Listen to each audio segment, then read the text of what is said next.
আসসালামু আলাইকুম। আজকের রেসিপি কাঁকরোল চিংড়ি মাছের ভর্তা। প্রথমে একটু হলুদ আর একটু লবণ দিয়ে মাখিয়ে নিব, নিয়ে এটা প্যানে বসাবো। প্যানে বসায়ে এটা ভাজতে হবে। আমার এই ভিডিও যদি ভালো লাগে লাইক কমেন্ট শেয়ার করবেন। সবাই একবার ট্রাই করবেন এই নতুন খাবারটার জন্য। কে কে খেয়েছেন জানি না। কাঁকরোলের সঙ্গে চিংড়ি মাছ ভর্তা খুব মজার রেসিপি, সবাই একবার ট্রাই করবেন। এবার কাঁকরোল ভাজিটা উঠিয়ে নিয়ে ওতে চিংড়ি মাছ দিয়ে দেব। চিংড়ি মাছটা একটু লাল লাল করতে হবে। সবাই ভালো থাকেন, দোয়া করি। আর আপনারা পাশে আসেন বলেই আমি এত উৎসাহ পাই। এর ভিতরে কটা রসুনও দিয়ে দিব।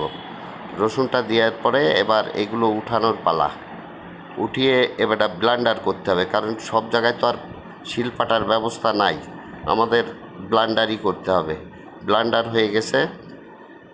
হয়ে যাওয়ার পরে এর ভিতরে হালকা একটু লবণ দিব, পেঁয়াজ, কাঁচা ঝাল আর ধনে পাতা দেওয়ার পরে এর ভিতরে একটু তেঁতুলের আচার দেব। তেঁতুলের আচার খুব টেস্টি।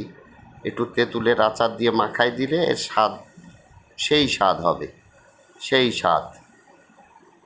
সবাই ভালো থাকবেন। আপনারা আমার পাশে আছেন বলেই এত উৎসাহ পাই। আসসালামু আলাইকুম ওয়া রাহমাতুল্লাহ। ভিডিও দেখার জন্য ধন্যবাদ।